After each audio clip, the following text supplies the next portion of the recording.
کر لیتے ہیں. آخری سفر کرتے ہیں اور پوری سنجیدگی کے ساتھ میں کربلا میں آگے نہیں بڑھ سکا. مضمون کے حساب سے سیدہ زینب پر بات نہیں کر سکا, لیکن ایک لمحے کے لیے ذکر سیدہ آ ہی جائے گا. بالکل آخری حصے میں آ جاتے ہیں. 12ویں سمٹ کر 9 محرم. زور سے بولیے, زور سے بولیے. لوگوں نے کہا حسین آپ مت جائیے, کربلا نہ جائیے. کہا کیوں؟ کہا خطرہ. اچھا یہ روکتے ہیں, ہم نانا کہتے ہیں جاؤ. پوائنٹ 2, حسین کے گھوڑے کو ٹھوکر لگی. زور سے بولیے. اتنا پیارا نام ہے حسین نا کہ یہ بغیر القاب کے بھی اچھا لگتا ہے. اس کا علم اور اس کا عمل اور اس کا تقوی, اس کی پرہیزگاری, اس کی دینداری, اس کی خشیت, اس کی عبادت, اس کا رشتہ, اس کی نسبت, اس کا حسب, اس کا نسب بتانے کے لیے ایک سطر کے القاب کی ضرورت نہیں پڑتی.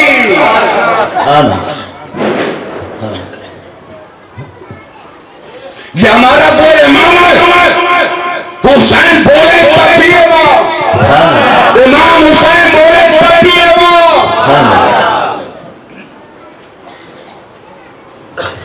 بات سمجھ میں آ رہی کہ نہیں آ رہی؟ پوچھا اے بھائی یہ گھوڑے کو ٹھوکر کیوں لگی؟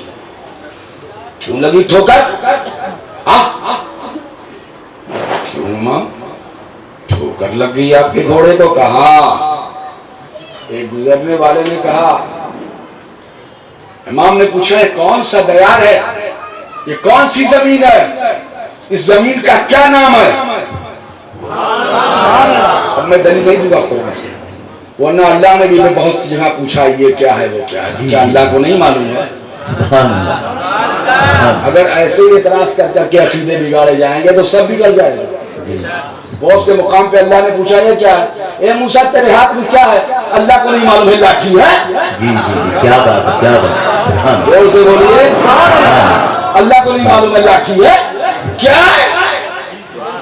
کل کوئی آتنکوادی مل جائے لمبا کرتا پہنے پاجامہ اٹھا کیے, دیکھا ٹھوکر لگی رہی.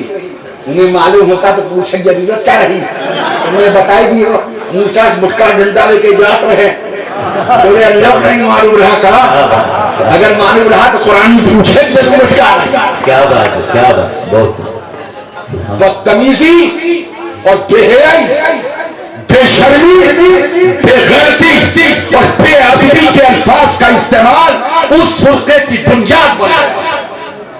انہیں وہ حدیث ہیں, قرآن کی روایتیں نظر نہیں آتی جن میں اہل بیت کی فضیلت کا ذکر ہوتا ہے. وہ بغض اہل بیت کے لیے آیتیں تلاش کرتے ہیں اور اپنے جذبے کی تسکین کے لیے حدیثیں. یہی ان کا فرقہ ہے, یہی ان کا دین ہے, یہی ان کا دھرم. میں انہیں کہہ رہا ہوں جو سمجھتے ہیں اور وہ میری بات سمجھ رہے ہیں. ہم تو ہم ہیں. زور سے بولیے, زور سے بولیے, زور سے بولیے, اور کس کے بولو, اور کس کے. سوچ رہا ہوں کہ میں سبحان اللہ کیوں بول رہا ہوں. دوبارہ ہے نا ایک سوال, درخت بیچ میں مضمون بھول جاتا ہوں. اس کو یاد کرنے کے لیے کہاں سے چھوڑ دیا, اس لیے آپ کو سنا. امام نے فرمایا کیا بتایا؟ ماریا.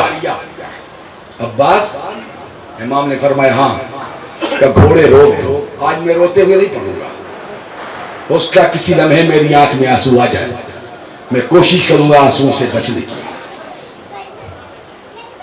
امام نے کہا عباس کہاں؟ گھوڑے روک دو. کہا کیوں بھیا؟ کہ ہم اپنی منزل پر پہنچ گئے. زور سے بولیے, زور سے. یہ منزل امام کو کیسے معلوم تھی؟ علم نبی سے, علم علی سے. اور سے پیچھے تک بولیے. نبی نے بتایا تھا. روایت سن لیجیے ام سلمہ وغیرہ کی, جی سب جگہ موجود ہے, میرے پاس ٹائم نہیں ہے. نبی نے بتایا تھا, علی نے جنگ سے واپسی پر زمین کربلا میں رک کر دکھایا تھا. تو نانا نے بتایا تھا, بابا نے دکھایا تھا. تو وہ دیکھ بھی چکے تھے اور سن بھی چکے تھے. کہ روک دو, ہم اپنی منزل پر آ گئے. امام بن گئے. 7 محرم سے امام کا پانی بند ہو گیا. ظلم کا کام ہی پانی بند کرنا ہے. پانی بند ہو گیا. 8 کو بھی پانی بند تھا, 9 کو بھی پانی بند تھا. بند تھا کہ نہیں بند تھا؟ زور سے بولیے. محرم میں سبیل پلاتے ہو کہ نہیں پلاتے ہیں؟ تو سبیل پلانا حسینیوں کا کام ہے. سبحان اللہ, سبحان کیا کس کا کام ہے؟ پیچھے تک بولو, زور سے پیچھے تک بولو. کس کا؟ اور کس کا؟ کس کا کام ہے؟ اور سبیل نہ پلانا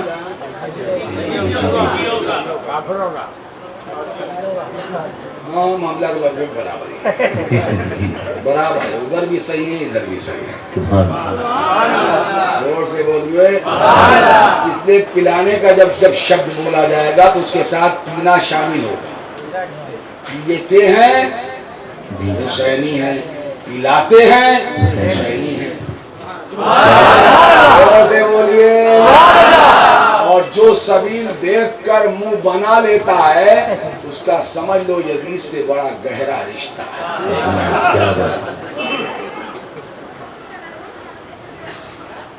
اب تو عجیب عجیب لوگ پیدا ہو گئے ہیں, کیا کہا جائے. اس مردود دہر کو حضرت کہنے لگے. اب زمانہ یہ ایسا, اگر کوئی جناب شیطان کو بھی حضرت ابلیس کہے تو ہم کیا کر سکتے ہیں.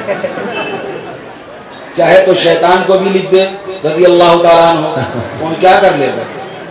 آزاد بھارت ہے. یہاں تو دکشن میں کسی کی پوجا ہوتی ہے, پورب میں کسی کی پوجا ہوتی ہے. ایسے ہمارے وہاں بھی پیدا ہوتے جا رہے ہیں. بھارت نے برا کہا, بابا فرید نے برا کہا, بابا نظام نے برا کہا, مخدوم علی مہیمید نے برا کہا. 1858 میں 3 مولویوں نے انہیں اچھا کہنا شروع کیا اور انہی کی ضروریتیں انہیں اچھا کہتی ہیں. 1858 سے پہلے وہ اچھے تھے ہی نہیں. جب انگریز آئے تو ان سے روپیہ لے کر اچھا کر دیا. تو میں ان کی بحث میں نہیں جاؤں گا, میں سیدھے آتا ہوں. 9 محرم امام حسین کربلا میں موجود تھے. وقت عصر تھا, وقت ہنگامے عصر تھا, اور میرا امام ذوالفقار حیدری سے ٹیک لگا کر سو رہا تھا. کہہ دیجئے سبحان اللہ, زور سے بولیے. ہم نے روایت میں پڑھا آنکھیں بند تھی تو مطلب سو رہا تھا. امام سو رہے تھے. کمال کی بات ہے, علی کے بیٹے بھی حسین کو اپنے برابر نہیں سمجھتے. یہ ایک صحابی کے بیٹے کو حسین کے برابر لاتے ہیں. میں اہل سنت کے عقائد کے اعتبار سے بات کر رہا ہوں. حضرت امیر معاویہ کے بیٹے یزید جیسے گستاخ, کمینے, بدخلق, شیطان, صفت, درندہ, عیاش, عمدہ, بدماش, جنہیں بابا فرید نے جنہیں کافروں میں شمار کیا. امام احمد بن حنبل کے نزدیک اگر امام ابو حنیفہ کے بارے میں ہم پوچھے کہ ہم حنفی ہیں اور ہمارے امام نے یزید کو کافر کہا کہ نہیں کہا, تو ہم چپ ہو جائیں گے. اس لیے کہ امام نے نہ اسے کافر کہا نہ مومن کہا, عجیب بیچ میں چھوڑا. نہ اسے کافر کہا نہ مومن کہا. لیکن امام احمد ابن حنبل نے تو اسے کافر کہا, اور بھی ماتوریدیوں کے امام ہیں, اور لعنت بھیجا ہے یزید پر اور اس کی ذریت پر. کیا معاملہ ہے نبی کے بیٹے سے, کس کسی کا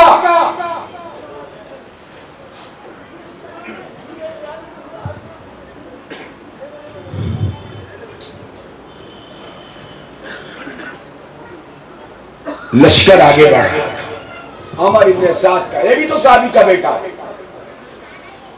سعد ابن وقاص کا بیٹا ہے، لشکر آگے بڑھ رہا تھا، یہ شمر، یہ سنان، یہ خولی، یہ عمر۔ حضرت عباس نے اپنے گھوڑے کو موڑا، موڑنے کے بعد آئے، ادب سے کھڑے ہو گئے۔ اب امام کو جگائیں تو کیسے جگائیں، یہ عباس میں ہمت نہیں ہے۔ کیا بات، کیا بات، زور سے بولیے، ابوتراب کا بیٹا، علی کا بیٹا، زور سے بولیے، ام البنین کا بیٹا، اس کو ہمت رہی ہے کہ وہ حسین کو جگا دے۔ اس نے سیدہ زینب سے کہا یہ نہ ہوتی ادھوری تھی کربلائے حسین، یہی تو ہے باخدا بانی حسین، میرا شریک سفر ہم خیال ہے زینب، نبی کی فکر علی کا وقار ہے زینب۔ فرمایا، کندھے پر ہاتھ رکھا زینب نے، زینب کبریٰ ثانیہ زہرا، سبحان اللہ، ہاتھ رکھا، شہزادی ہیں، نبی کی نواسی ہیں، تو فرمایا بھیا، امام نے آنکھیں کھول دیا، یہ نہیں پوچھا کیوں جگایا، فرمایا زینب انی رائیت فی المنام، زور سے بولیے،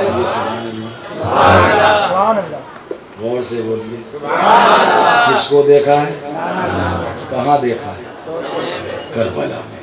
کہ محرم کو دیکھا ہے، 9 محرم کو۔ کیا کہنے آئے تھے، پریشان نہ ہو، پریشان نہ رہو، آرام سے رہو، ثابت قدم رہو، تم تو ہمارے پاس آنے والے ہو،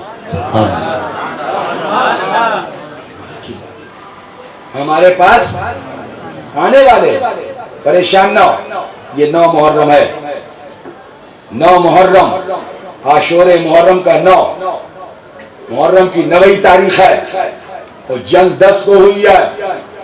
امام نے یوں دیکھا عباس کو، فرمایا عباس کہاں، کہ جا کر اس سے کہہ دے، عمر سے کہہ دینا، میرا پیغام دے دینا عمر سے کہ جنگ آج نہیں ہوگی، کل ہوگی۔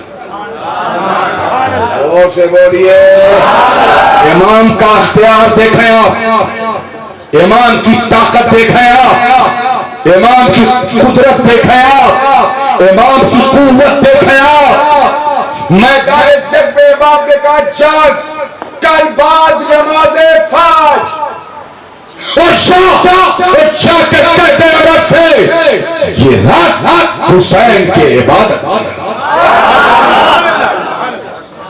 10 محرم امام نے عبادت کی رات مانگی، اے سنیو اس رات زیارت گاہوں کے لیے جاؤ، اے سنیو اس رات میں زیارتیں کرو، اے سنیو اس رات میں عبادتیں کرو، اے سنیو اس رات میں نوافل کی کثرت کرو، اے سنیو اس رات میں تلاوت کرو۔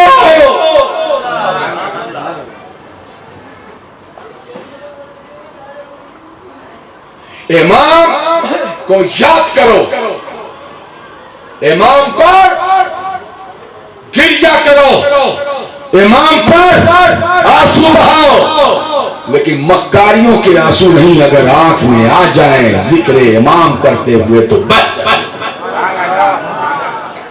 اس لیے کہ امام پر رونا، امام پر گریہ کرنا یہ سب عبادت ہے، اور امام پر رونا نبی کی سنت، اور تم سنیو تو رو پہ پر، تمہارا نبی ذکر حسین کر کے روتا تھا قبل شہادت، اور تم بعد ذکر حسین شہادت۔ سنت پیغمبر نے جب ہر جو کام کیا سنت ہے، تو رسول اللہ روئے بھی ہیں، جب امام کا ذکر کیا روئے۔ آخری روایت تیزی سے پڑھ دیں. بے وقت کی قلت کا سامنا ہو گیا. بمبئی کی عادت نہیں ہے بولنے کی. اتر بھارت سے بول کر آئے ہیں تو کیا کریں. پورا محرم اتر بھارت میں گزارا ہے. چلیے درود پاک پڑھیے. پرابلم تو نہیں. روایت پوری کر دیں. آخری لاش روایت پڑھ دیں. میں اس میں روایت کو اس مقام تک نہیں جاؤں گا جہاں چیخیں بلند ہو جاتی ہیں, جہاں میرا علاقہ گریہ کرنے لگتا ہے, رونے لگتا ہے, آنسو برسنے لگتے ہیں. میں روایت کو اس مقام پر نہیں لے جاؤں گا. ادھر شہادت ختم ہو چکی ہے. شہادت کا ذکر ختم کر دیا ہم لوگوں نے, تو میں لیکن اس کے قریب تک نہیں جاؤں گا. مسال بولتے ہیں. اور الحمدللہ میں وہ سنی ہوں جو اپنے دروازے پر بولتا ہوں. اور ہندو باؤل چھتر میں تم سے کم مجمع نہیں ہوتا. 16 کلومیٹر کا مجمع ہوتا جی. صبح فجر سے لے کر 11 بجے تک میرے دروازے پر, اور میں اپنے دروازے پر امام کا ذکر سنتا ہوں. سنتا نہیں ہوں, خاندانی روایت میں سناتا ہوں. زور سے بولیے. اپنے ہاتھوں سے سبیلے بانٹتا ہوں, اپنے ہاتھ سے کھیر بانٹتا ہوں. زور سے بولو. اور امام پر جی بھر کر بولتا ہوں. یہ صدیوں کا رواج ہے اور میری نسل میں جاری رہے گا, اس لیے کہ میں حسینی ہوں. زور سے بولیے. اس پر میں مجھے فخر ہے. ہم نہ شرمندہ ہیں, ہم نہ رنجیدہ ہیں, نہ ہم پسماندہ ہیں. اس لیے کہ ہم شہیدوں کے ماننے والے ہیں. وہ اپنی قبروں میں زندہ ہیں اور ہم انہیں مان کر زندہ ہیں. اچھا ایک بات بتائیے, اگر ٹائم ہے اور کوئی آبجیکشن نہیں ہے روکنے پر, اور آپ کو بھاگنے کی جلدی نہیں ہے, اور میں آج اسی انداز سے بولنے کے موڈ میں بھی ہوں, کوئی قانونی پرابلم تو نہیں ہے؟ کوئی پرابلم تو نہیں ہے؟ نہیں ہے تو پھر ٹھیک ہے, میں بول لیتا ہوں. زور سے بولیے. میں کیا بول رہا تھا مولانا؟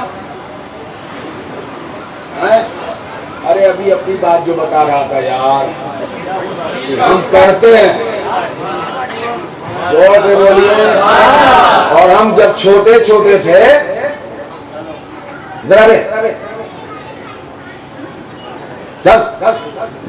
اتنے بڑے, تو ہماری ماں ہمیں تبرک لینے کے لیے لائن میں کھڑا کرواتی تھی. اور ہم بھی اپنے بیٹے سے کہتے ہیں لائن لگا کے تبرک لو. یہاں بڑے باپ کا بیٹا ہونا کام نہیں آئے گا, تم حسین کے غلام ہو. تبرک غلاموں کی طرح کھڑے ہو کر لو. نعرہ تکبیر, نعرہ رسالت, عظمت اہل بیت, غلامان حسین مجتبی, حسینیت. ایک بات, 72 کو سلام. ان سے بہتر اس وقت کوئی تھا ہی نہیں زمین. 72 کو سلام. زور سے بولیے. زور سے بولو. کیوں؟ میں ان کو بھی سلام بھیج دیتا ہوں جو کرفیو میں پھنسے تھے, گھروں سے نہیں نکل پائے. جی صرف 22,000 کا لشکر نہیں تھا, کئی لاکھ لشکر شہروں کو گھیرے ہوئے. امام کے چاہنے والوں کو نکلنے نہیں دیا جا رہا تھا. دروازے دروازے پہ فورس کھڑی تھی. پورے پورے ضلع یوں کرفیو زدہ کر دیے گئے تھے. امام کو باضابطہ گھیرا گیا تھا. اس جنگ کو سطحی طور پر مت لو. یزید کو اپنا کوئی بدلہ لینا تھا, جس کی روایت خود اس کی زبان بیان کرتی ہے داستانی کربلا میں. صرف 22,000 پر اکتفا نہ کرو. یہ تو امام سے لڑنے کے لیے فوج سامنے تھی, اس کے عقب میں لشکروں کے پرے تھے. ورنہ عبداللہ ابن سعد کہاں تھا؟ یزید کہاں تھا؟ ہمس کے لشکر, حل کے لشکر, قنصرین کے لشکر, دمشق کے لشکر, سب کہاں بکھرے ہوئے تھے. یہ 22,000 نے صرف گھیرا ڈالا مین جگہ پر امام کے, اور ان مین کے مقابلے میں 72 گرتے پڑھتے پہنچے تھے. یہ 72 امام کے ساتھ مکہ سے نہیں آئے تھے, یہ تو راستے میں مل گئے. ان کے بارے میں پڑھا تھا جو امام کا ساتھی نہیں دینا چاہیے.